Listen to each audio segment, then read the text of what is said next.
Hey there, everyone. Thanks for tuning in to another episode of the podcast. My name is Daniel Trinham, and I will be your host as always.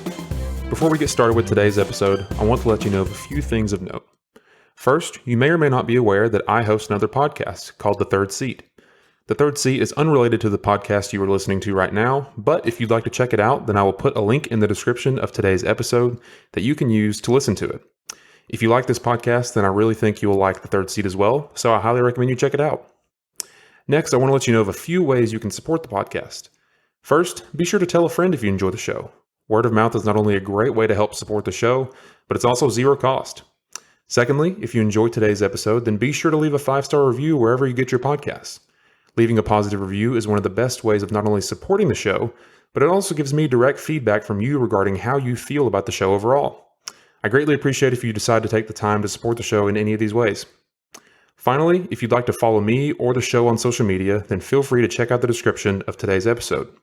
Here you will find all affiliated and mentioned links, as well as how you can support the show online. As always, I want to thank you for tuning into and supporting the show.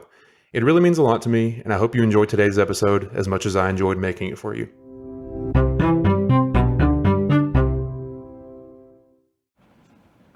So I've done in the past, I've done introductions, but we're just gonna jump right into this one because I think those are the best. Just going straight into it. Yeah, so, for sure. Madison, thank you for joining me. Do you care to just tell everybody a little bit about yourself and what you do and who you are? Yeah, well, I'm Madison Meyers. I just recently graduated from UTC with my degree in marketing. And on the side, what I've been doing for the past 4 years is I've been an artist. But you recently graduated from UTC, so congratulations on that. Thank you. How Yeah. are you feeling like after graduation? I know you've probably been asked, like, or at least I was 100 times, like, oh, does it feel weird now? Like, does it feel weird not going to class? But like, Yeah. how are you actually feeling now that you've been at, it's kind of been a week or so since you graduated? Well, I definitely feel more relaxed. Yeah. April was a hell of a month Yeah. trying to find a full-time job, so applying to all these different places, trying to finish up like 5 senior projects, and doing the mural was like a lot. Yeah. So I was pretty stressed out, but it was a lot of fun, and I just kept on like reminding myself, like, you're gonna miss this. But now that it's May and I just got back from the beach, I'm like, okay, I can finally chill, and I'm ready to move on to the next phase of my life. Yeah. Now, was that mural, that mural, was that a school project, or was that something that you just decided to do? No, so that was actually through EPB, and it's a 4-year project, and I was able to participate in it last year as well. And basically, it was kind of like a competition that they had set up. So it was a call to artists back in the fall, and then from there, you went through like 3 different phases where you had to submit a narrative of what you wanted to paint on the mural, and then from there, they chose their favorite narratives, and then you had to submit a sketch, and then from there, you did like a finalized mural design. Yeah. And so it was, it's completed now, correct? Yes. And so for those that are listening, what street is it on? I know it's by MLK, but like what street is it actually on? It's right off of MLK, it's on Foster Street, right by Odd Story. Gotcha. Yeah, and I remember, I think I told you this, but it must have been like right after you completed it, but I drive like a block across from that street to get here every single day. And I was driving back one day, and I saw like all the colors and stuff, and I was like, that didn't used to be there. I was like, when did that get there, you know? Yeah. And then I saw your post about it, and I was like, oh, that's really cool. So, but yeah, if you're in the Chattanooga area, definitely go check it out. You said it was on Foster Street? Yes. It's close to MLK, so there's lots of murals around there anyways, but yeah, that's really cool. So I remember after I graduated, so for those that don't know, I graduated in December of 2021. Like you, it was very hectic at the time, and I started here I had been working, but I started full time here right afterwards, and it was just like, I know that a lot of people probably say this, but like I felt just extremely like grateful, just a immense amount of gratitude. There was a moment during graduation, I don't know if they did this during yours, but they had everybody in the stands like stand up and like give us a round of applause, and it was kind of surreal. Like I don't know, it was kind of surreal because we were not only down on the floor, like everybody was surrounding us, but it was just the culmination of everything that had happened prior to that, like all the hours of studying and everything, the classes had come up to that. And I don't know, did you ever have a moment like that where it was just like, it's really happening, Yeah, I definitely did. I mean, it kind of hit me like as soon as I walked in because one, my family showed up to my apartment last minute. They didn't really tell me that they were coming. And so I was like, cool. Well, I have to be there right now, Yeah. but yeah, come on up to the apartment. Yeah, And so yeah. luckily I live close enough to the arena that I was able to just kind of run over real quick Yeah. and it was fine. But I was late, and then I had a problem with my ticket too. My dad gave me a ticket that was already scanned or something, You and had, so like, for you to get in? yeah, for me to get in. And so like I went through the graduation side, and then I'm like, okay, I'm here, I'm ready to go, and like everybody's already in there. Yeah. And and then they were like trying to scan my ticket, and they're like, yeah, it's not scanning, and I was like, I don't know what to tell you. Like Yeah. clearly I'm It's graduating. like, listen, I've got the gown, I've got the hat. Yeah, I come promise on. I'm graduating. I know. Yeah. And then so they were like, I guess the manager came over and he was like, it's fine, just let her in. Like Yeah. clearly she's graduating. Yeah. And then as soon as I walk past them, Dean Dooley comes up, gives me a hug. Yeah. I run into one of my professors, she gives me a hug. And then I ran into my two roommates from like freshman, sophomore year, and I was just like, oh my God. Yeah. Like, they're Yeah. some of my closest friends. Yeah. I was just like, this is crazy. Yeah. And they're in like the engineering college, and so I was in the business college. Engineering scares me. I was an I engineering know. major for a semester, and it scares me. Yeah, no, it's I couldn't. crazy. It is wild. I know. So I just like ran into them like serendipitously, and Yeah. I was just like, this is wild that we're Yeah. at the same ceremony. Yeah. That's awesome. Yeah. Whenever I was graduating, I didn't have a lot of people in my class because since I graduated in December, it was a little bit smaller, and like a lot of my friends were going to be graduating in either the following semester or they graduated the previous semester. Yeah. But it was funny. So one of my coworkers that works here, her name is Sunny. She started working here a week after me. And we were both interning at the time. And whenever I knew she was graduating, but I didn't know she was a business major, and I didn't know where she was. And so I find my seat, and I'll see mom, and I'm like, hey, mom and dad, and whatever. I get to my seat, and then I sit down, and I don't know if I text her or not, but I remember I just turned around, and she was directly behind me, and I was like, oh my gosh. Here we are. So it was hilarious. I was like, oh, finally, I found somebody I know. So There you go. It was funny, like that surprise, like, oh my gosh, we're sitting right next to each other. Yeah. It was kind of funny. Pretty But ironic. something that I've always whenever I was younger, my dad would ask me, be like, what do you want to be when you grow up? And like, I feel like the typical answer for like most young boys is like, I want to be an astronaut, or I want to be a Right. firefighter. Yeah. But for some reason, I had in my mind that. And this is going somewhere, I promise. But for some reason, I had in my mind that I wanted to not only ride roller coasters for a living, Oh. but I wanted to like test them. Like I wanted, like if there was a new one built, I wanted to be like the first one to try it out and test it. That obviously has not come to fruition. Very creative. I thought it would be. I mean, that sounds fun to me. You know, I mean, there might be a little bit of danger involved, but it's the benefits outweigh the cons. So, but obviously. That didn't end up happening. I don't know, that's probably not even a real job. But It might be. I don't who knows? know. I'm ready to I'm check sure out somebody Indeed and does see. that. Yeah, I'm sure somebody does. Somebody has to test them out. Somebody does have to ride it first. So, Yeah. I'm open to do it. But, oftentimes it's hard to like make your dream job come true, Oh, yeah, Obviously you said you're going to be starting at Steam soon, and I can tell you from my experience, and I'm sure you'll find out, like there's no telling where our lives will lead us, but specifically with your art and what you do, what's like your dream job with it? Like if you could turn that into a career of some sort, obviously I know it would probably entail making art and paintings and whatnot, Yeah. but specifically, like what would you love to do? Like if you could pick your job from now up until forever, the Yeah. job you want to do with your art, what would you want to do, and what would be like your dream artistic job that you could do? Well, I thought about this for a while, and I would love to be a children's book illustrator. Oh, that would be just, cool. Yeah, just because I feel like my artistic style is very whimsical and just kind of has very like this. bright. Yeah, it's Yeah. very vibrant, Yeah. very playful, and just kind of like it catches your eye, and that's kind of what you're looking for in children's books. So I would love to do that one Yeah, day. that would be really cool. And there's never going to be like not a demand for people like that. Right. One of my favorite places here in town is you may have been to it, but it's a bookstore over on the North Shore on Hanover Street called the Book and Cover. It's like one of my favorite places, and they're like children's book section. It's called the Storybook Forest. There's like this Yeah. big tree with the apple and all this stuff. It's like. There's just books all on the wall, and it's like it kind of makes me want to go in there and like buy a children's book, Right? Even though Yeah. it wouldn't be for me, I kind of want to go in there and like try it out, Yeah, So it's like an immersive experience. yeah, and whenever I think I may have mentioned this when we first talked, but like the only books I ever read like growing up was like Magic Treehouse books and like Diary of a Wimpy Kid books. Those are the only things that I ever read. And like looking back now, I'm like, I wish I had read more cool books, I know. But that would be really cool. I've recently, well, not recently, I've changed my dream job now. I mean, I'm still open to roller coaster tester, but for me, I think the coolest job in the world would be to like be a just worldwide comedian, like just making people laugh. I think that would be the best job. Cool. Yeah. I'm sure it's a lot harder than it seems. You know, like they just go out on stage and make it look easy. Right. But that to me is like the best job because you just get to travel around, make people laugh. Like it's the best thing, you know? That'd be pretty cool. Yeah. And then be like a talk show host. Yeah. Jimmy Fallon. Yes. Yeah. Do that on the side. Yeah. Do both of those on the side. Maybe, hey, you never know. You got to start somewhere, you know? Exactly. Yeah.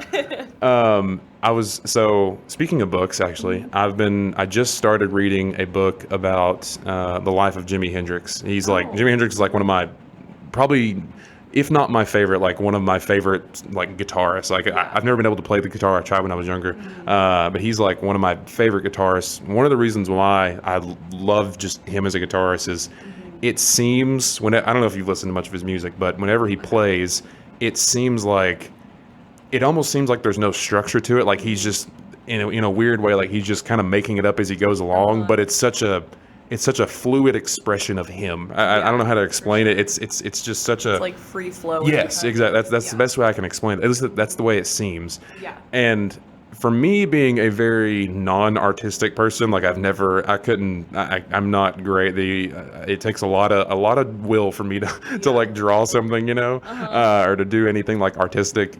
I'm always been impressed by people like that because they not only make it seem easy, but it just seems to, like I said, just come out of them.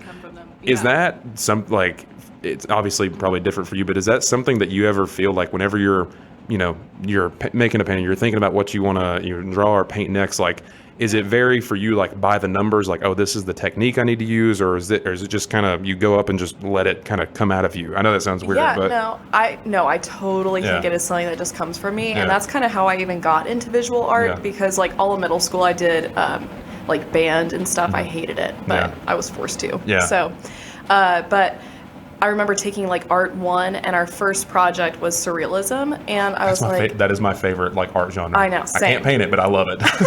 Yeah, it looks dope. Yeah, it's really cool. But and at that time, whenever I started doing visual art in high school, I was pretty nervous about it because I was like, a lot of the people that I'm in class with have been taking art classes for years, and I've just started taking one. Yeah. And so I was really just afraid to kind of like share my art with everybody because I didn't want people to be judging me. Yeah. And then I would remember like one day I was like, oh, I'll draw this. And it was just like an expression of my childhood and just kind of like memories from my childhood and crazy dreams. I had like a dream of our neighbor's mom was driving her minivan, and attached to her minivan was a pterodactyl.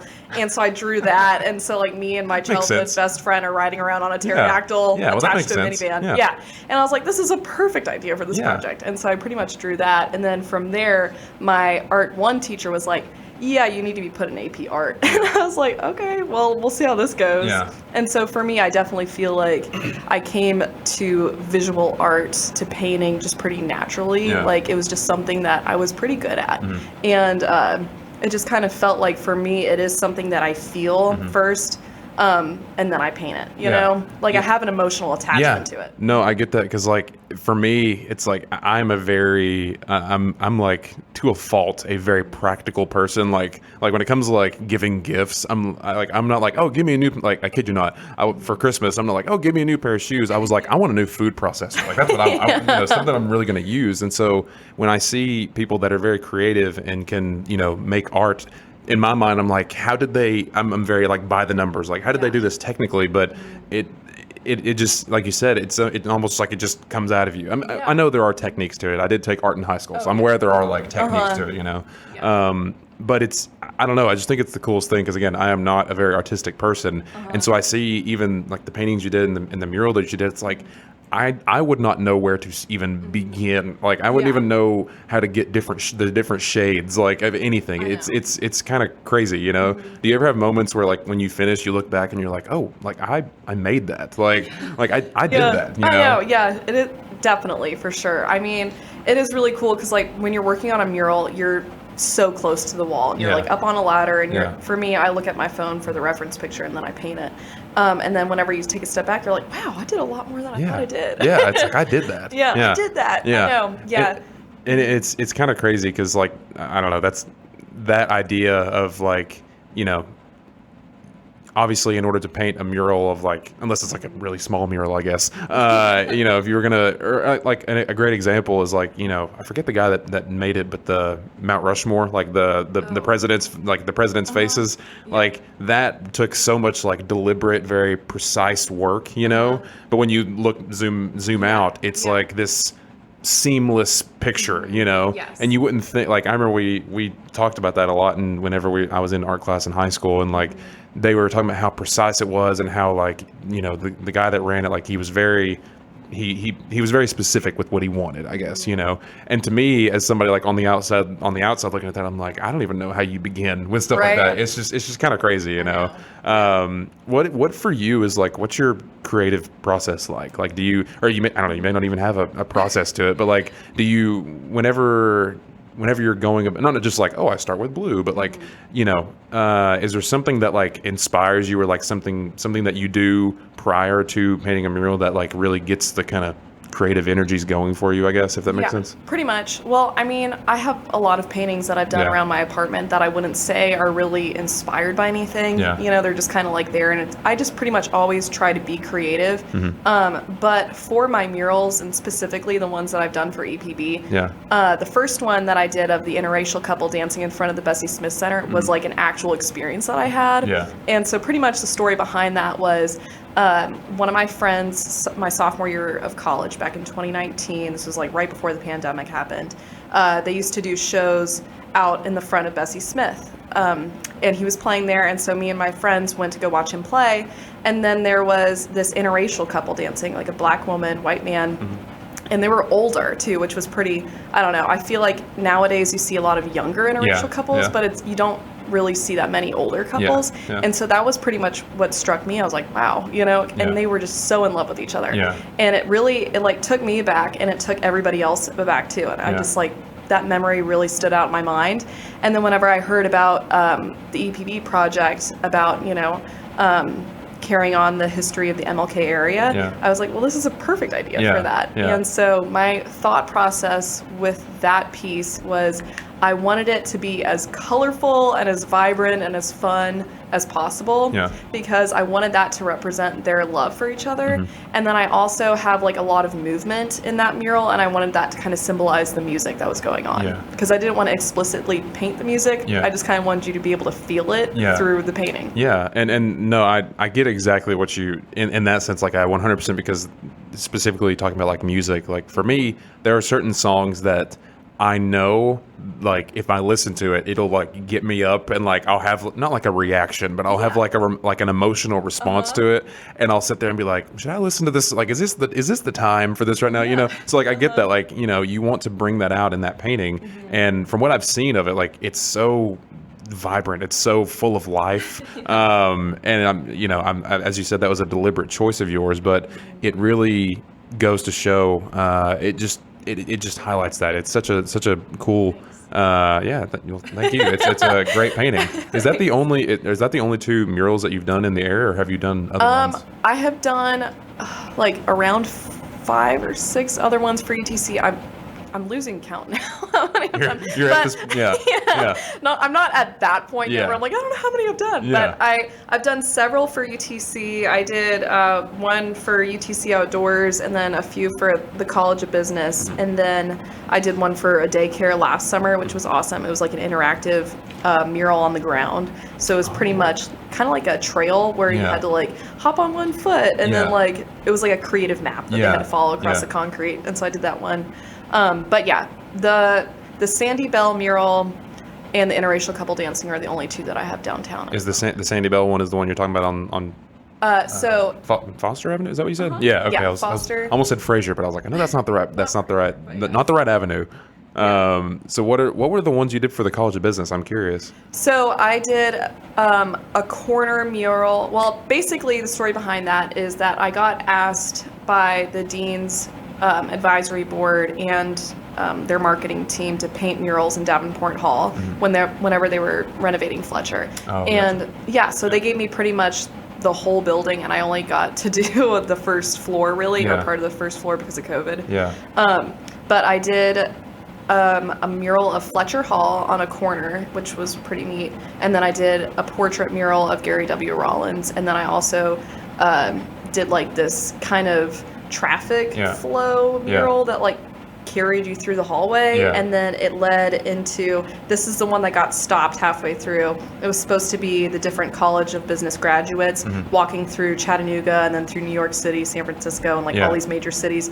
That one got stopped because of COVID. Did you ever get the chance to finish it? No, I tried my best. I tried my best because I came back from spring break and I was living at the dorms in the time, and then so I was like, okay, I'll just wait to the very last minute that they kick me out, and then I'll still be able to go and finish the mural. I'll just work my ass off.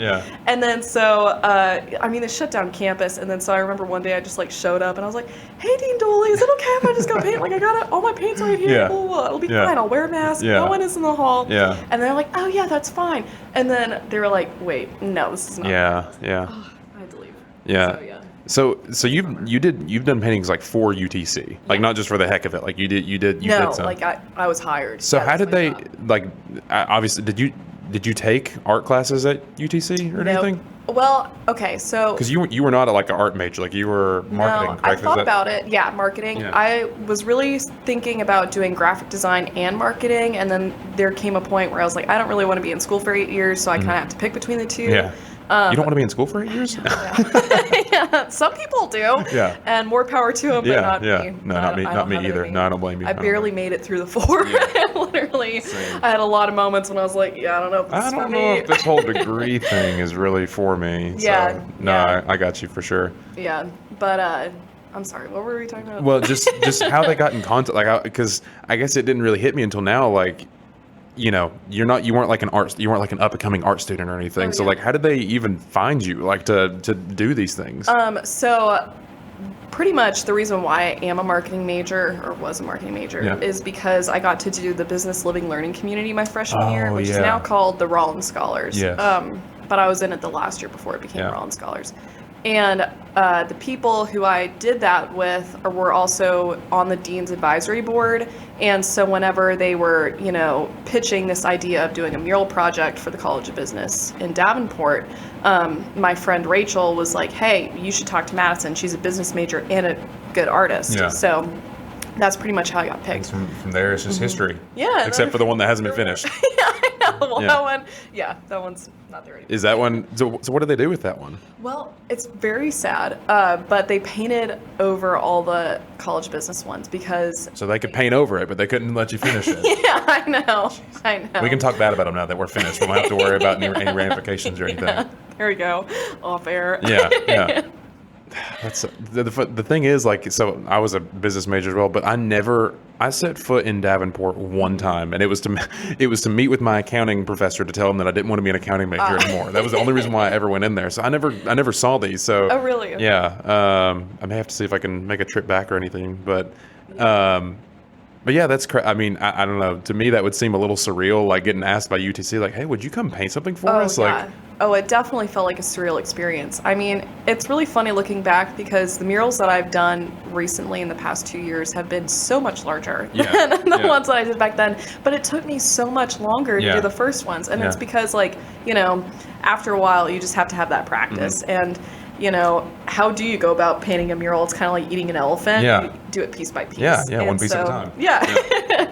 And also, whenever I first started doing the murals, I just kind of wanted to, like, savor every moment, and I kind of, like, took my time because I was like, this is so special. I don't want to let it go. Well, I'm sure you were like, I got to do this perfectly. The pressure was on because, like, professors and the dean and other students were always watching me, every day, because I was literally in there every day when people were going in between classes and everything. So I, was in everybody's way because I was literally at the front of the building in the entrance and everything. So that's funny. But it was awesome. Yeah. Well, that was the other really cool thing about it too, was that I really got to see how much art and murals really impact a community in a positive way. Oh, yeah. Because, like, I mean, I guess whenever you went to Davenport, this was before the murals, and it was pretty, like, dingy and dark.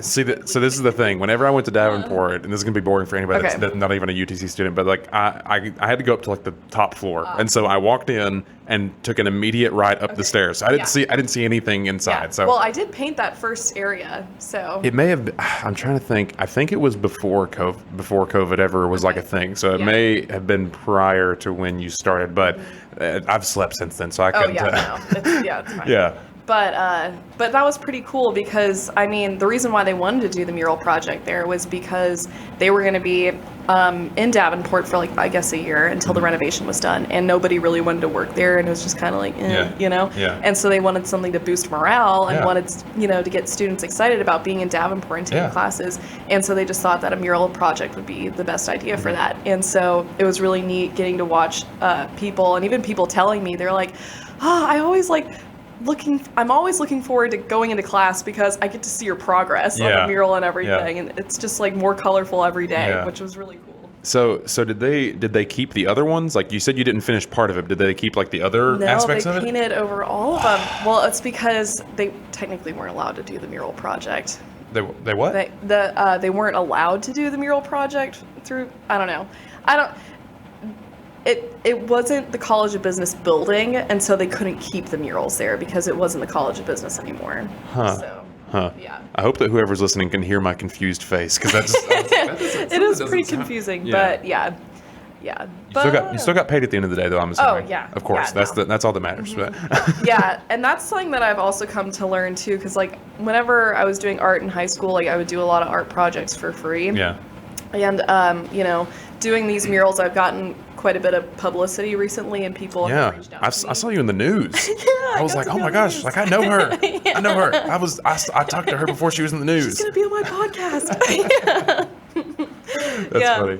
But I mean, I've had people like reach out to me, and they're basically asking me to paint free murals, and I'm just like, I'm not painting a free mural, and really like paint a mural, not for free though. Yeah, exactly. Yeah, I know. Like, I'm willing to negotiate on a price if you want something that's more simplistic, but I just don't think that you should not pay somebody for doing a job. No, I 1000% agree. I know this is a somewhat different topic, but like one of the things that I don't know if I know a lot of professors, and I think even like those, not just professors, but like those, I'm trying to think, like administrators, that's the word I'm looking for. Like whenever they recommend internships, they don't like, people can apply for ones that like aren't paid, but like they won't even like tell any students about ones that are not paid, because like they're doing work for you, you know? Like, I mean, heck, when I interned here for like a year, and I can tell you, if they did not pay me, I would have been very upset, because like, you know, I mean, there were times where I was willingly like working 40 hours a week, like as a part-time intern, no benefits, anything. I know that's somewhat different. Like, you know, a mural is not like a 9-to-5 job, but like you're doing work for somebody, and like they would, well, yeah, and they wouldn't want you to do it if it didn't benefit them. Like they're not just doing it just for the heck of it. Like they, you know, if EPB wants you to paint a mural, they're not just doing it because it's fun. Like they're wanting, it's going to benefit them in some way, I'm assuming. It is. Yeah, and so I 100% agree. And just to clarify, EPB did pay me. Yes, well, I assume so. I assume so. No, they definitely hired all the artists. Yeah, I would assume so. What other artists did they hire?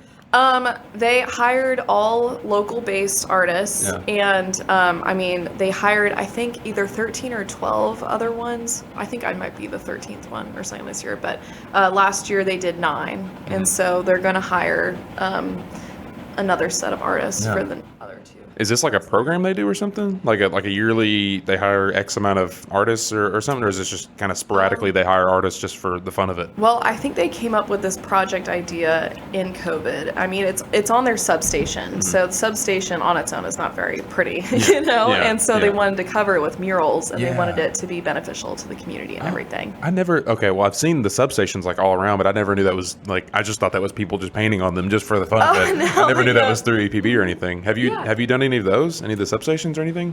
Well, the interracial couple dancing and the Sandy Bell mural was on EPB's downtown substation. I'm thinking of the little like boxes, I guess I don't know. That may be called something else. I don't know if those are like traffic. I know what you're talking about. Those little traffic boxes or something.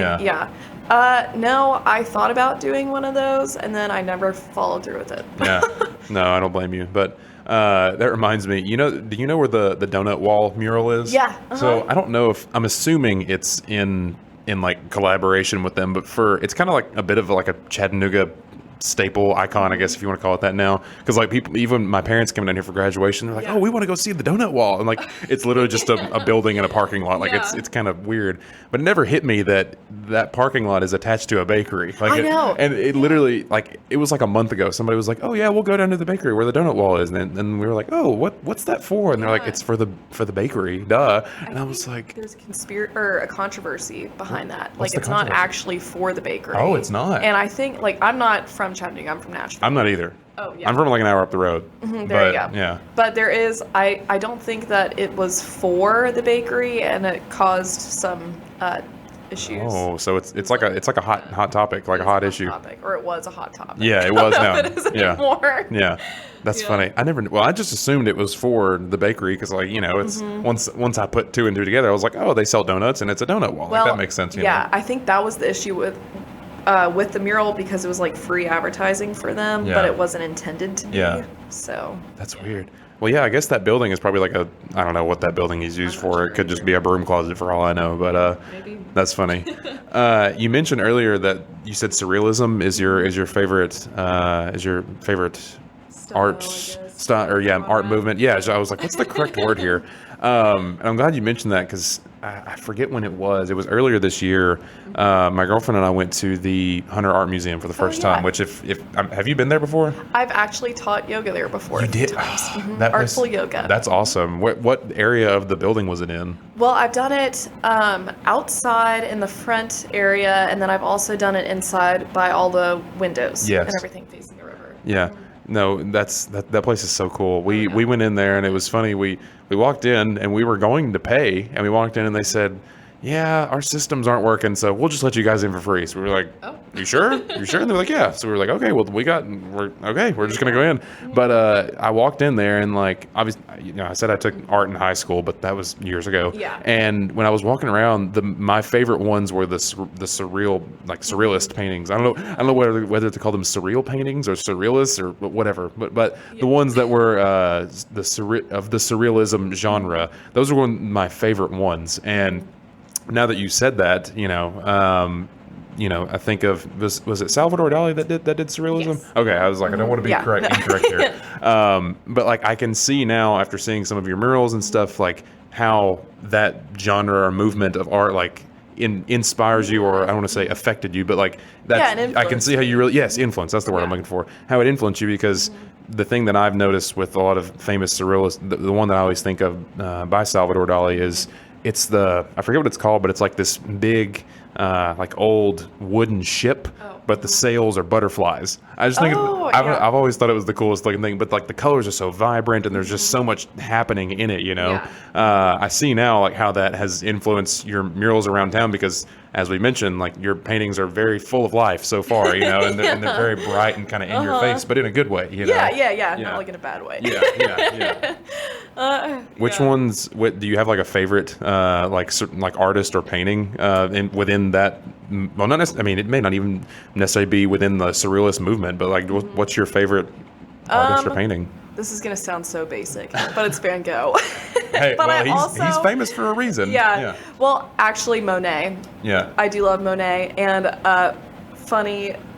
It's pretty funny. My high school teacher used to call me Madison Monet in high school because I focused on Impressionism, and so him and Van Gogh did Impressionism. Okay, so this is gonna make me sound really stupid. I've heard of the Monet, but I forget what it looks like. What is? He did like the lily pad one. I'm blanking on names right now, but like, what is the Monet specifically? Is it like the painting is called the Monet? Claude Monet. No, he's just another artist. Oh, see, this is what I'm saying. I thought you were referring to a painting. Oh, I feel very stupid now. So,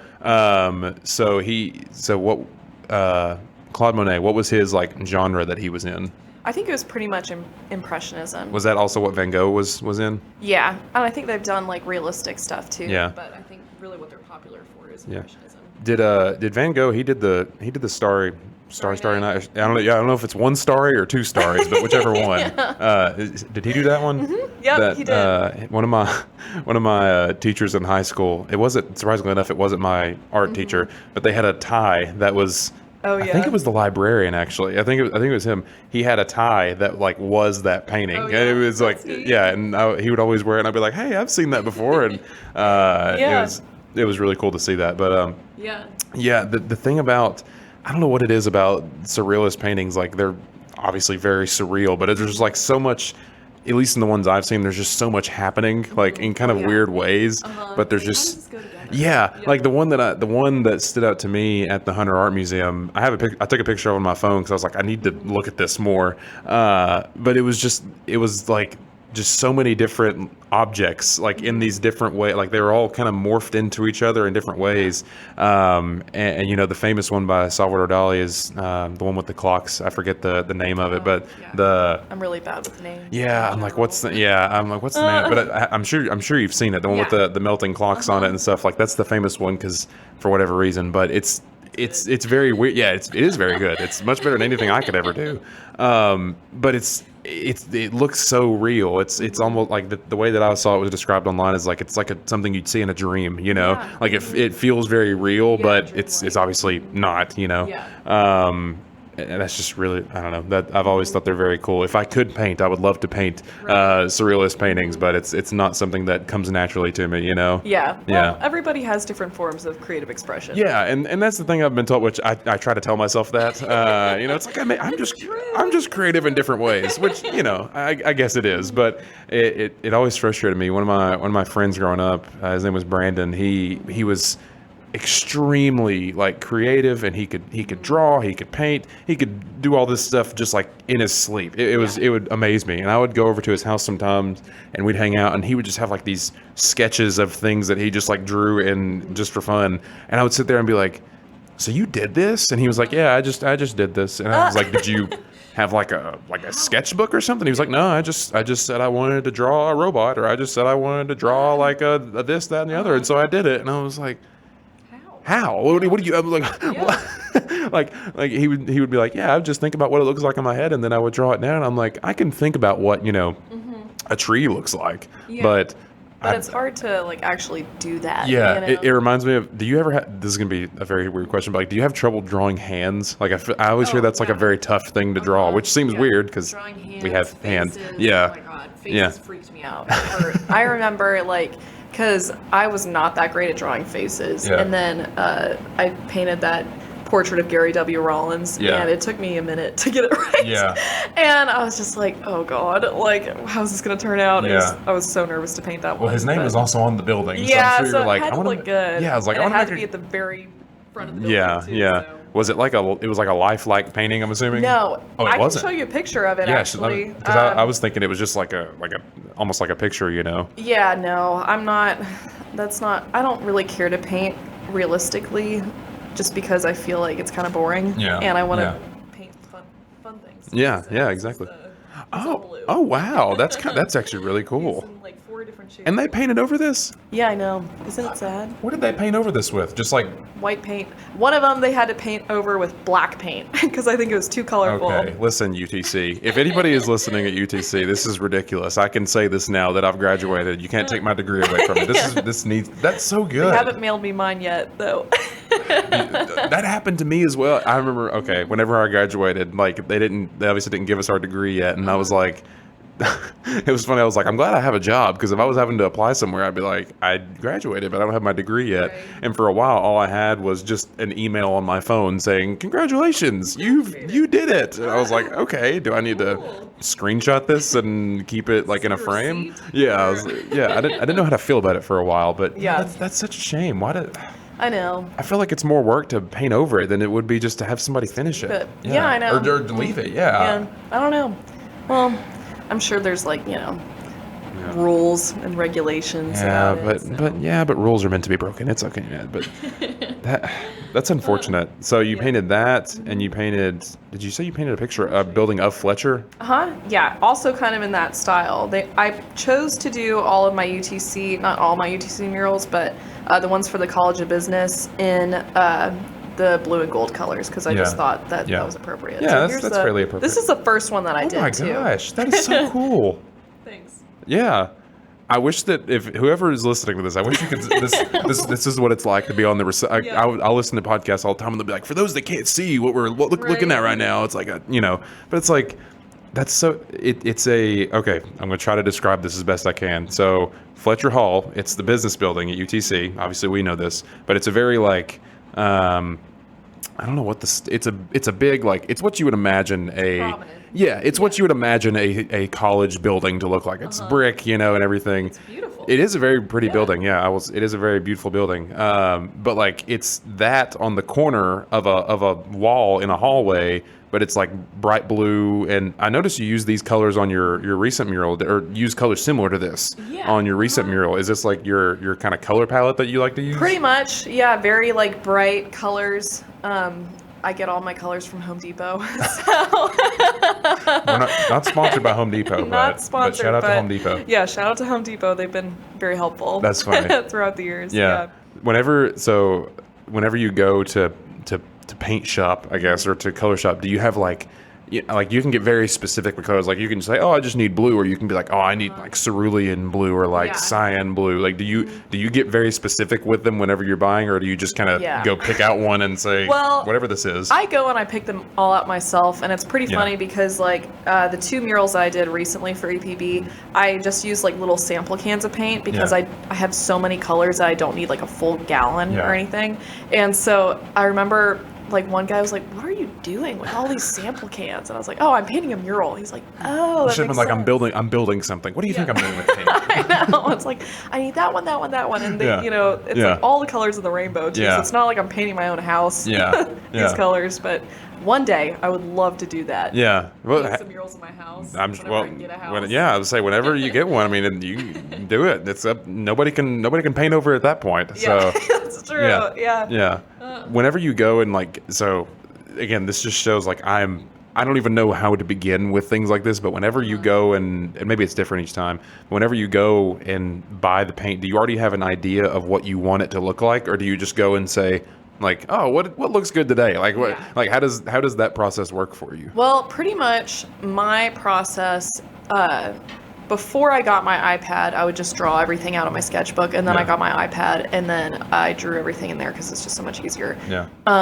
And then from there, I have my finalized design of the mural of what it's going to look exactly like, and then I bring that to Home Depot, and I go and pick out the colors. Yeah. And then I buy the colors, and then I go and paint. Yeah.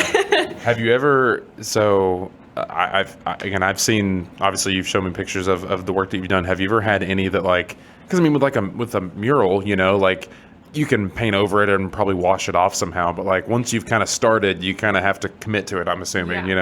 Has there ever been one that like hasn't panned out or hasn't turned out the way you hoped it would, and you had to like make a last minute adjustment or anything, or has it ever happened to you at all? Or do you have any painting horror stories that you could share? So with the Sandy the Flower Man mural, the latest one that I did, for the background, it's like this checkerboard blue and light blue, and then it also has like these rings of lighter blue shades. And so my boyfriend Austin has helped me throughout my whole mural process for the past like 2 years now, which has been awesome. Is that how long you've been doing this mural? No. Well, I mean, for the past like 2 years doing EPB murals. Okay, that makes sense. I was about to say, I was like, wow. I mean, I didn't know how long it was going to take, but for some reason in my head, I was thinking like a month. Okay. To do this one. Well, that seems shorter than I would have expected. I was thinking like 3 or 4 months. So again, it'd probably take me 2 years to do anything like that. But I had him help out with the background because I was like, okay, he's a musician. You told me that. Yeah, he's a really like very talented guitar player. He was in 2 bands. Now he's just in one in Chattanooga. But music is definitely his forte, and I mean, he can paint, you know, but it's not his creative expression. Just like music isn't mine.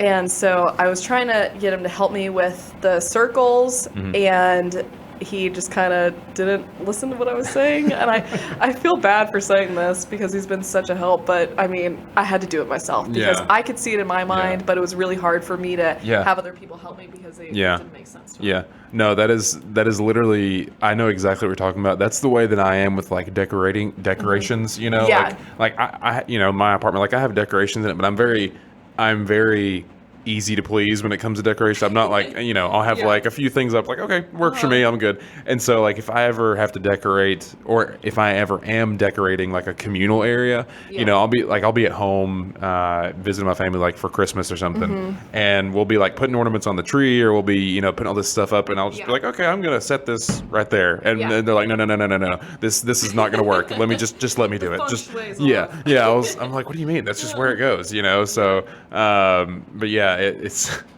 I don't know. Like that's the whole thing. Like it's so cool to see stuff like that, whether it's music or whether it's a painting. Like that. Again, there are obviously like technical skills or technical tools you can employ to like bring art to life or to make a painting, but it's just the fact that you can't really quantify like that personal expression is really cool, it is. It makes it hard to duplicate. That's what I'm saying. Like if if somebody like took a picture of the mural and was like, okay, Daniel, I want you to draw your own version of this, like it would obviously not be nearly as good, but it couldn't be replicated because just like I was talking about Jimi Hendrix earlier, like part of what makes him, at least in my opinion, so appealing is like his sound is so unique to anything that's I've ever heard. One song by his that if I can recommend to anybody, it's a live performance. It's like a 15 minute performance of a song called Machine Gun, and it's just him. Like he doesn't hardly sing anything. It's just him playing the guitar, but it's like. It's like a journey. I don't even know how to explain it. No, it is. I don't know how to explain it's breathtaking. it. I don't know how to explain it, but like that's what the best pieces of art are. As I was talking about, like whenever we went to the art museum, there were obviously art is subjective to some degree, but like the paintings that really stuck out to me, like I would look at it for 1 minute and see something else, and I would look at it, and like something else would keep jumping out to me, and it was like a whole experience in and of itself. Like I wasn't just looking at something and saying, "Oh, that looks kind of cool." Like I was really experiencing whatever that piece of art was. It is an experience. Definitely. Do you ever have people that like have seen any of your work and like told that to you? Like, I saw what you. I mean. Or how long have I know that the Sandy, you said was Sandy the Flower Man? Yeah, Sandy. That one's been up for a short amount of time, relatively speaking. Like a month now. How long is the other one that you did for EPB? How long has it been up? For a year now. So I'm sure plenty of people have seen it at this point. Oh yeah. Mm-hmm. Has anybody come up to you and like told you like their thoughts on it or like anything about it? Yeah. Well, I mean, I've gotten like. Other artists' opinion on it and like just people off the street, but pretty much the same conclusion that everybody has given me is that I have a very unconventional style. And I think that has to do with me being a self-taught artist because like my art makes sense. Like the way that I draw people and faces, it makes sense. But like I don't know, the way that I paint it is unconventional because like it's just splots of color that come together. And like if you're standing, and this is another reason why I love Impressionism and why I love Monet and Van Gogh, because they've been a big influence on me. Is like when you're looking at an impressionistic painting, if you step like really close to it, like where your nose could almost touch it, all you see is brush strokes. But then when you step back, you see the whole picture and it all makes sense. But when you're so close to it, it doesn't really make sense. And that's kind of like how my murals are. They're so detailed and so intricate that when you're like staring really close at it, it's like, that doesn't look like it would be a brick wall, but it is. And then whenever you step back, it's like, oh wow, that's what you did. And so a lot of it for me is like just kind of color theory and just kind of like knowing where to put colors and how that creates shading and depth and everything. So. Well, that's the thing that's always blown me away is like I know exactly what you're talking about, and I'm sure that's the case for a lot of different pieces of art, but like one, I forget what it was, but there was like at the art museum, there's all different kinds of pieces of art, and there's some of the ones that stuck out to me. Like there was some stained glass pieces, and like when you're standing back, you see the whole picture. It's like, oh yeah, this makes sense. And like conceptually, I'm like, I see how they would make this shape and that. But when you get up to it, it's like they have these tiny little shards of glass, and I'm like, how did you know to like break the glass this certain way, like find this certain like it's so. I'm just constantly whenever I see pieces, I'm like I don't know how you do that, how that just kind of naturally comes out of you, and again, there's always the technical aspects of it. I'll never forget whenever I was in art class. Again, I'm not an artistic person, and the first thing they taught us was like the effect of like distance. Like if you have two lines and you make them like go closer, it looks like a road, you know. And I was like, that is so cool. Like so that's how it's done, you know. Yeah, I was like learning these things. I was like, oh my gosh, so they just do that. Like that's how you do it, you know. But yeah, you were saying like when you get up close to it, it just looks like random strokes. Yeah, and it it's just like stuff thrown on there, and it doesn't really make a lot of sense. Yeah. But when you step back, you know, okay, this is gonna be a kind of a weird analogy, but it's kind of like you know how like a TV, like if you ever get really close to TV, it's like only like 3 colors. It's like red, green, or like the old TVs. I don't know if the ones, the newer ones still, but I remember my parents still to this day have this massive box TV. It's like the width of this table, like in how long? Yeah. Yes. Yeah. Yeah. And like if you get really close to it, it has like a fuzz to it. It's very old TV, but it has like, it's only made up of like these 3 colors of pixels. Yeah. It's like red, yellow, and green or something like that. But when you step back, it makes the picture that you're, and I'm like, I don't know how that works. How whoever designed this makes it work like that. Yeah. But it's kind of insane. It is pretty cool. What do you've talked to, you mentioned Impressionism a little bit. What exactly is that style? Like what does it is comprised of, I guess? So I can't really give you like a great definition. It's hard. Yeah, it's hard to definition. Yeah. It would be much easier if I could just paint it for you. Well, listen, I've got plenty of time. I mean, this thing is hooked up to a charger. It's good to go. So we've got time if you want. Yeah. Pretty much like Impressionism is you can clearly see the brush strokes that go through it. And then like kind of like what I was talking about earlier, like when you're really close to the painting, you just see the brush strokes, and then when you step back, you can see how it creates the picture. So that's pretty much. Because my best definition. Well, no, that's perfect. Because like the ones that the art, we studied art movements a little bit whenever I was taking art, and like I remember Surrealism, I remember Impressionism, like pop art, but I remember Cubism. That was one of them, and it was like fairly cut and dry. Like it was, you make these pictures out of like square shapes and cubes and stuff like that. Is there any like, I don't know how I'm trying to formulate this question, but is there, obviously you use the different brush strokes. Is it with Impressionism, is it basically you're trying to imitate something else? Like you're not like, okay, I'll put it this way. With Surrealism, you're kind of making something that has never existed before. If that like whatever you create isn't like a picture of a chair that's tangible and you can see. Is Impressionism typically like a painting or a manifestation of like a real tangible item or thing in the real world? I think it's typically like still life paintings, like paintings of like a bowl of fruit or something. So okay. Paint like that. Like whenever I took AP art in high school, I did Impressionism as like part of my portfolio. And so I did a lot of still life paintings, like paintings of fruit, buildings and stuff. So I pretty much like had a reference photo and then just kind of like, morphed it a little bit to my style and then Gotcha. It's funny. You brought up art in high school. Not the one. There was a couple that I was proud of. Like I thought they were decent, but the one that she wanted us to. She gave us the theme of 3 blind mice. She was like, "You just make whatever you want with that." I was like, "Okay, run with it." And the idea I came up with was I had, instead of like painting an actual mouse, I had like a computer mouse, like you click and stuff. And I remember I drew 3 of those and then put sunglasses on them, and I was like, "Here you go." And she was like, I don't know if that's exactly what I meant, but it technically works, so I'll go with it, And I still have that drawing, and I thought it was, I was like, it's technically like, a computer mouse, so multiple of them is mice, I'm assuming. But yeah, there was another one we did where it was like a week-long thing. We had to like draw this big, this like castle with this moat and everything going into it. I remember when we started, I was like, I don't know how I'm going to do this. Like, I don't know. I mean, it was like a group project as well. It wasn't just one person, but I was like, I don't know how I'm going to do this. But the cool thing, like, and I've seen a couple pictures of like the before or like the middle of like your murals is obviously it doesn't come together all at once. Like you use like, not stencils, but like you make like the outlines and stuff, and then you fill it in and whatever. Like it's kind of cool seeing that process, of seeing it all come to life, because at the end, like you said, it's all these brush strokes, but if you can see it all the way through, you can kind of see your process to a degree. Yeah, for sure.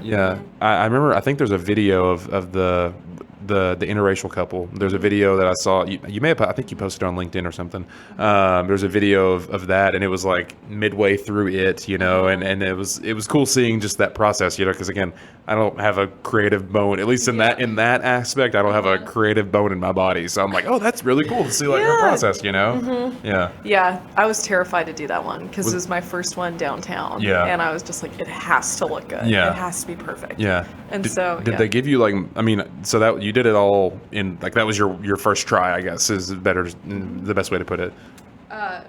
Well, I know it took multiple like days to do it, but that was like your first like attempt at making that mural, I guess, if that makes sense. Yeah, yeah. Mm-hmm. Have you ever like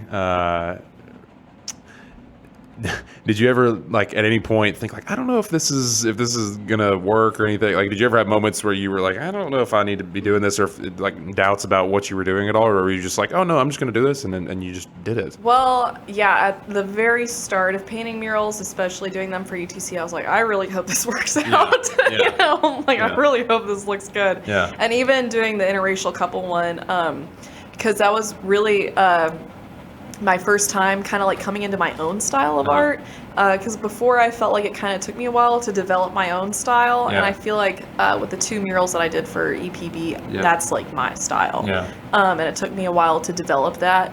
And so really the interracial couple dancing was my first mural in that particular style, and like I've drawn it in my sketchbook before, but like to do something outside where everybody can see it at that large scale, that was pretty intimidating to me. And I was just like, okay, I really hope this works. And there were moments when I doubted it, but I mean, for me, whenever I'm working on a mural, I finish what I start in that day. So if I'm like, okay, I'm gonna paint his face today, I'm gonna do the whole thing. And because I don't know, I also don't want to leave up like half done work, because then people drive by and they're like, that doesn't make sense. Well, it would be a shame if there was a half done painting that never got finished, UTC. But let that go. I'm not. That makes me mad. That go. That just makes me mad. Like I don't know. It looks so good, and I've been in Davenport. It's just kind of like, it's just kind of bland in there. So I don't know. That I feel like they shouldn't have painted over that, but whatever. Well, I'd be happy to come back. Yeah. That's funny. So your style, I know I've seen those 2 murals of yours, and you showed me some pictures. Obviously, your style is very bold and bright and vibrant. Do you typically like to do paintings of people, or is it just kind of like whatever comes to mind for you, or what's your, like, if you could, aside from like the colors that we've been talking about, how would you describe your style? Like, if you could sum it up all in once, what would you say? Well, I would say a lot of like my artistic inspiration and a lot of the pieces that I've done are all based on memories that I've had, like, just from living here in Chattanooga or just traveling around. And so I paint a lot of my pieces based on memories, and I think that the way that it gets processed in my mind is that I kind of look on the past with rose-colored glasses, and so I have this tinted perspective where things are actually better than they are in real life. And so I think that definitely comes through in my vibrant art style and this whimsical fashion, because in my head, this is kind of how it looks to me, but in reality, it's just 2 people dancing, or it's just, I don't know, but it's, in my head, it's a lot more vibrant, and I just kind of like live in this fun headspace, I guess. So you obviously talking about the interracial couple. Is the what's the name? Sandy the Flower Man? Like, was that an actual person that you met, or like that you saw? Yeah, he is an actual. Well, he was an actual person. He passed away back in 2019 from colon cancer. But he was a Chattanooga icon, like Sandy Bell. Really? Yeah, he was a Chattanooga icon. I never got to meet him, but I met somebody who's carrying on his legacy. But pretty much what Sandy Bell would do is he would ride around on his decorated bike filled with flowers. And he would hand out flowers to people on the streets and bars and restaurants. And he just really wanted to put a smile on people's faces and start a conversation. And so he made such a positive impact. Like, he's on the news in Chattanooga and everything, and people post pictures with him and stuff. He made such a positive impact in our community. And I was just really surprised that there wasn't a mural of him already. And so whenever I heard about this project again, I was like, well, this would be a great idea. I never got to meet him, but I've worked in a few bars and restaurants, and so I've had people come up to me and hand me flowers, and I'm like, this is weird. And then I talked to my older friends who've lived here and are from here, and they're like, oh, that's a Sandy Bell impersonator. And well, now, okay, that's awesome. So there's people that still go around like handing out flowers like in his memory. Yep, in his memory. That's awesome. That is I know. awesome. Yeah, isn't that sweet? Yeah, I know. that So is- hopefully the mural will also inspire more people to do Yeah, that well now too. I want to go around and give flowers, like hand flowers to people. You know, that's Yeah. awesome. That's all. Yeah, I never. I mean, again, I'm not from here, but I've been here for the past couple of years. But I don't know, people like that are really just the best. Like people that are just Right. here to just want to make other people happy. You know, like I try to do that as best I can, but then you see individuals like that just. I'm assuming he was a happy individual, you know, and just go around and just try to make people's day. Yeah. There's a guy that I don't know if you ever heard about him. I learned about it through one of our podcast guests for the podcast here at work.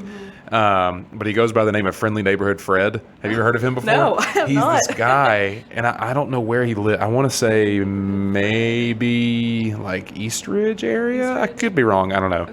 But he just lives in this community, and he'll just go around and like mow people's yards. He'll like, you know, go hang out with them and just talk to them on their porch. He'll like make, you know, have food with them. He'll just out of the kindness of his heart, he'll be like, hey, can I do this? You know, help you do this thing. And he just does it. Like that's what he's done for years. One of my coworkers here, she said she used to live next to him, and she was like, "Oh my gosh!" I asked her about it. She was like, "I love Fred. Like he's the nicest guy. He'll just go up and talk to you, and he'll do all this stuff. He'll mow your yard and just not even ask for anything in return. He'll just do it."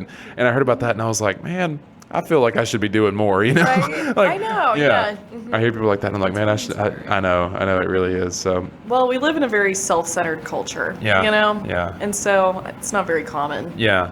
Well, I don't know. For me, it's like I see people like that, and it's not that I think I'm like a bad person, but I'm like, I see people like that, and I'm like, man, I could be doing a lot more, you know, or at least I feel like I should be, you know.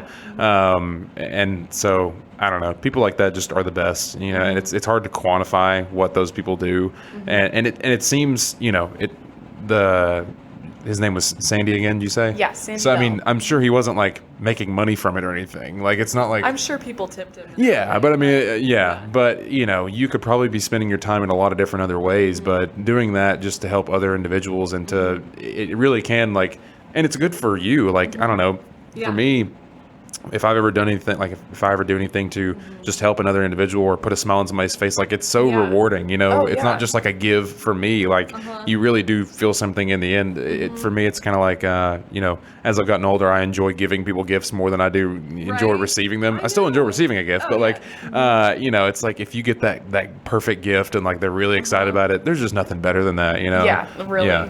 And that's really what those people I don't Are know, about. and It's that's inspiring. yeah, that's great. So, well, do you have any other murals planned that you're currently working on or hoping to do, or what's Well- your even if you don't have anything planned, what's your like next? Like, I want to do this next if I'm given the chance. Well, I would love to paint another one downtown, and Yeah. I would honestly love to paint one that's like a lot bigger, like on a side of a building or something. Yeah. So if anybody knows of one, Okay, well, let me throw in my hat for a place that I think would be really cool. I actually just got this idea the other day. I don't know how you would necessarily go about this or even what you would paint, but the Market Street Bridge, not the Walnut Street, but the one that you drive on, you know?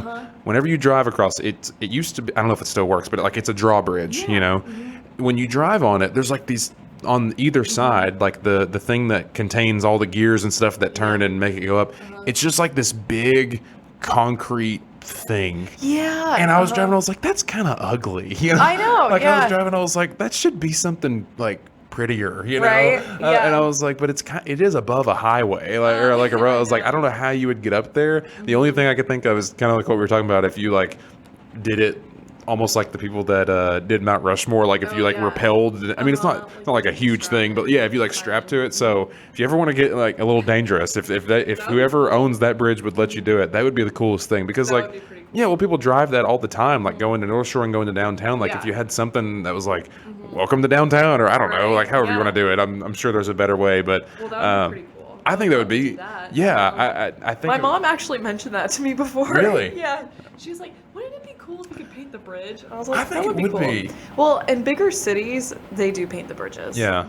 So, Well, not all cities. and the thing is, like, I know that Chattanooga is more known for the Walnut Street Bridge, but like we're kind of known for those bridges in particular. Oh, yeah, four and like, bridges. yeah, and so like that one, people drive across it every day. Like, Yeah, it's a very busy bridge, and it's just like this big concrete I know. slab. And I'm like, It needs color. yeah, It really I'm like, needs at something. least just make it like blue or something. I don't know. Like, it doesn't have to be like intricate, Very but just fancy, yeah. Yeah, it's like, I don't know, throw some purple on it or something. I know. Yeah, just something fun. Yeah. So, anyways, that's my pitch to you. If you can somehow make well, that happen, I would be down. yeah, To do that, I don't know. for sure. Yeah, well, okay. So whoever owns this bridge, whether it's the city of Chattanooga or I don't know, the Mr. Market, I don't know who it is, Yeah. but whoever owns the bridge, I'm appealing to you, whoever you are, if you're listening.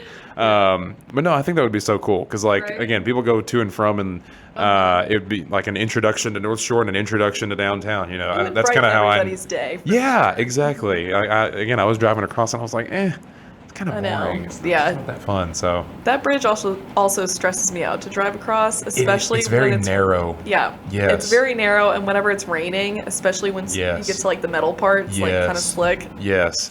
Yeah. I'm worried. I mean, I know they haven't used the drawbridge in a while, but like in my mind, I'm like, what if this thing goes up while I'm driving across? Oh Like, my what am I God. going to do? You know? Yeah. I don't know. I don't even know if it's still be functioning, but I'm like, what do I do if the big ship comes through? You know? Right. I don't know how that works, but anyways, so you're not currently working on anything. Is that correct? Is that what you said? Or, Well, I'm kind of like in between projects at the moment. Yeah. So I'm about to start working at Steam. Yeah. So I'm kind of trying to focus on that at the Yeah. moment. But Yeah. a few people have reached out to me about potential mural opportunities. Yeah. I don't really want to go in depth in detail because it's Yeah. not. No, you can keep it a set in secret. stone. Yeah. Yeah. So, Yeah. but I potentially do have several projects. Okay. in the works. Hopefully. Yeah. So if you could, aside from that bridge, if you could like paint anything on anything here in Chattanooga, what would you like?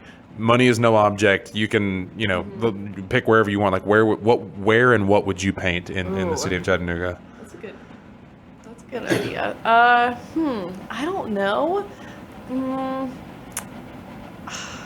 I think street paint. I think we need a street painting here in Chattanooga. That'd be pretty cool. They Or did like one by Pickle intersections. Girl. They did. Yeah, they did. Yes, they did. Either that or like intersections painting. Yeah, you know, that'd like be cool. Yeah, I think those Ooh, are cool. actually, I had this idea a while ago. Down by the aquarium, I think it would be cool to paint like the sidewalks, Yeah. like with fish or something. That's you perfect. know? That's perfect. That'd be pretty cool. Or the See, street, yeah. like do a walkway, Yes. like the pedestrian walkway, and like paint fish. Yeah, or that's something. all like a walkway to the aquarium. Yeah, I that think would that'd be be awesome. fun. I'd see. I know there's more that goes into it, but I'm like, if when I hear this, I'm like, okay, let's just do it. Like, let's go do it. You know, I'm Yeah. like, why can't we just make this happen? You know, so Lots of red tape. yeah, for sure. So That's kind of why I don't really want to be like. I wanted to be a full-time artist Yeah. or a full-time muralist or whatever, but Yeah. there's so much red tape. Yeah. And I feel like painting murals is kind of like miracle projects. Like, it's a miracle that you get one. Mm-hmm. yeah. Because they're kind of hard to do. Yeah, well, you have to have There's a lot of funding Yeah. that goes into it. Yeah. Yeah. Yeah. Do you do any like small scale artwork at all, or do you yeah. do like just purely murals right now? Well, I'm painting stuff for myself. Yeah. Because I haven't actually painted a few things for myself in a while. But I used to work and live in Yellowstone National Park. Oh, and yeah, you told me that, yeah. Yeah, so I did my freshman year of college. I took that summer off, and I lived and worked in Yellowstone. And on the way there, we hit like a ton of national Mm-hmm. parks all throughout Southern California and stuff. And I would love to. What I'm doing right now is I'm painting a lot of national park paintings for my apartment and everything. Yeah, But I could yeah. potentially sell them too. Yeah. Anybody ever Yeah. wanted one. Yeah. But, So what national parks have you been to? Oh, I've been to a lot. That's kind of like my my- family's thing. Well, no, is that's what national my parks. family has been doing the past few years. I've made it Yeah. my goal now I want to go to all, like, however many, I don't know, I forget all of them, but I have There's like over 60. yeah, I have a poster in my room, like a scratch off poster of like yeah. which ones I've been to, you know. Yeah. We went to like 4 or 5 last summer. We're going to Utah this summer, then we're going to be out there. So, I'm excited to go to that. But like, what's your favorite one, or like favorite top 3 national parks? Okay, well, I have to say Yellowstone because Yeah. I lived and worked there. Yeah. But that was really cool because I really got to experience that park like in depth. Mm-hmm. And it's such a big park that like usually when people go there, they're only there for a few days. So they don't really get to like experience the fullness of the park. Yeah. And so I felt like by actually working there, like I was able to really experience all that Yellowstone really is and Yeah. has to offer. And there's still things that I want to go back and do. Yeah. So Yellowstone's definitely my favorite. Yosemite is also one. I've gotten to go to Yosemite one time in the winter when it was snowing, and then also one time in July. So I got to see it kind of like see both extremes. Yeah, both extremes, which is pretty cool. That's awesome. So that was a neat one. Joshua Tree is also one of my favorites. But yeah. Have you been to Rocky Mountains National Park? Mm-hmm. So that was the one that like really like that was the one that sparked my love for it. We went there. We went there summer of 2020, and like I was just blown away. I still to this day, like when I think about it, I'm like, it's just how massive everything is out there. Like I know that's the Rocky Mountains and they're huge, and you hear that, but like I'm used to the Tennessee mountains where like the peak is like hills. the peak is like 5,000 feet, you know. But like when you fly into Denver, you're at like 8,000 feet already, you know, you're or something to that degree.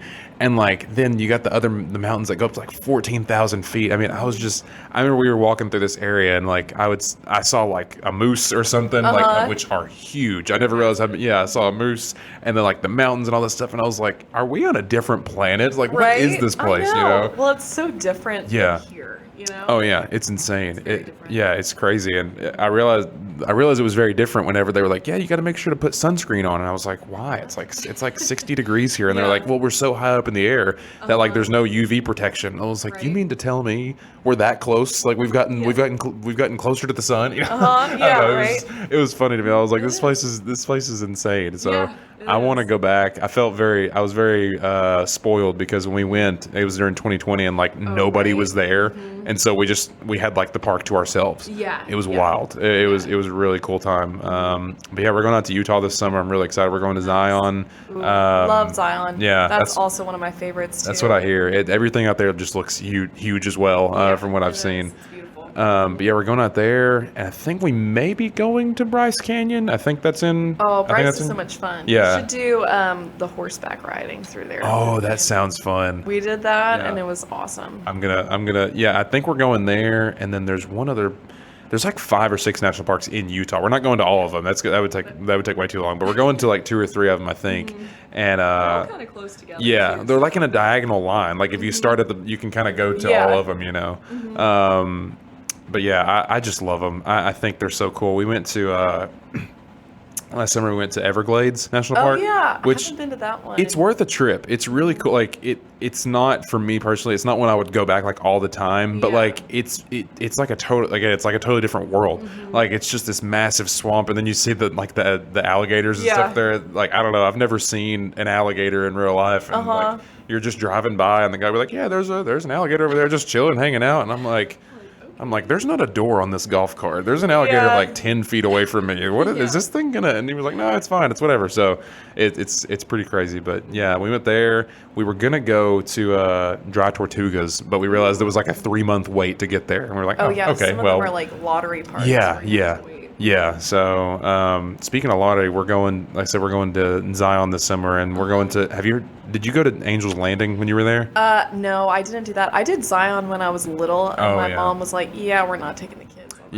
Well, we probably best. We're going to go do that, but in order to do it, we had to apply like a lottery system. Like my sister texted us, and she was like, "Okay, the lottery opens today. Like you got to pay $5 or whatever to get in, and we're gonna see if we win it." And we're like, "Okay, whatever." And one of us apparently got tickets somehow. So you all are gonna be. We are gonna be going. Yes, I'm looking forward to it. So, but yeah, it was kind of crazy. Like I guess it's in high demand or something. I don't know, but well, the parks have gotten really popular over the past few years because of like social media and the geotagging and also the pandemic. Yeah, people were like, I just want to get outside. And you need to conserve them. Yeah, for sure. So, awesome. Well, we've been going for over an hour now. It's been about an hour, almost an hour. It feel like I know, it's weird.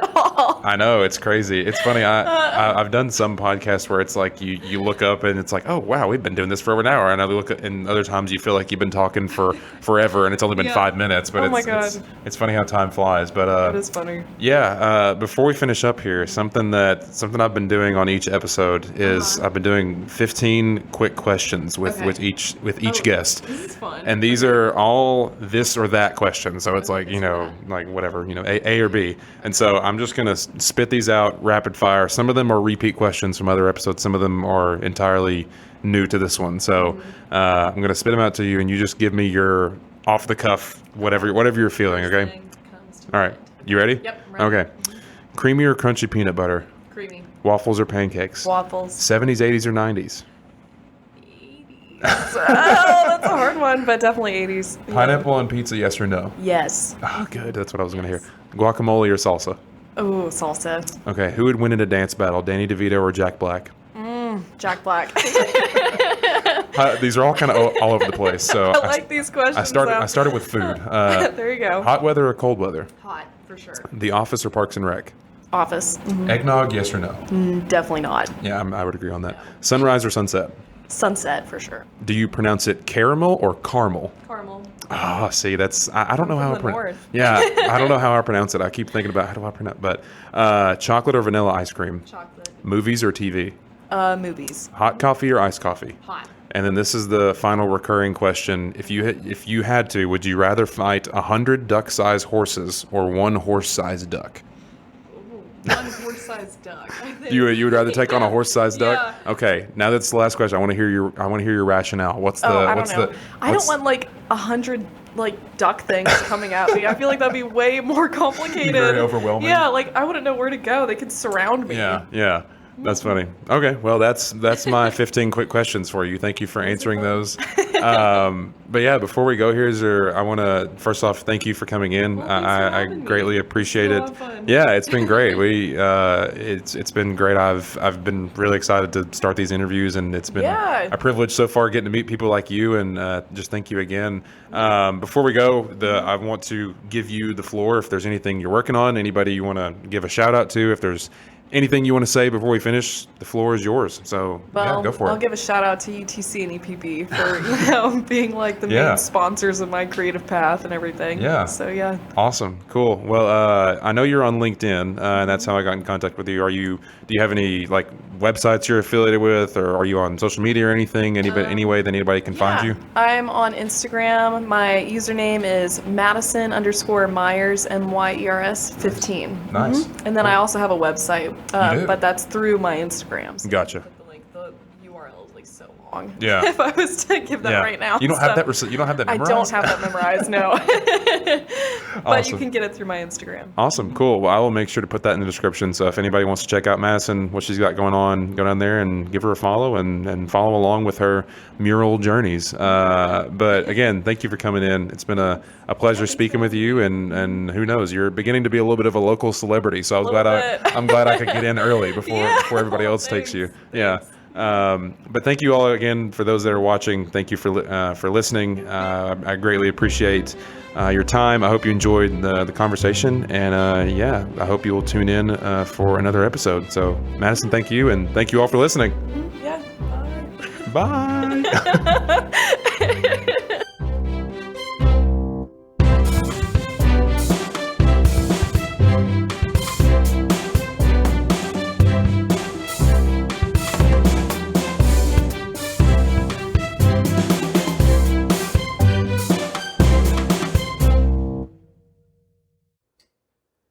Thanks for tuning into this episode of the podcast. As one final reminder, if you'd like to support the show, then don't forget to rate and review the show wherever you get your podcast, or share it with a friend. If you'd like to check out any links that were mentioned during the show, or follow the show or myself on social media, then feel free to head to the description of today's episode to find these links. As always, thank you again for checking out today's episode, and I really hope you enjoyed it. I will catch you all on the next episode of the podcast. See ya!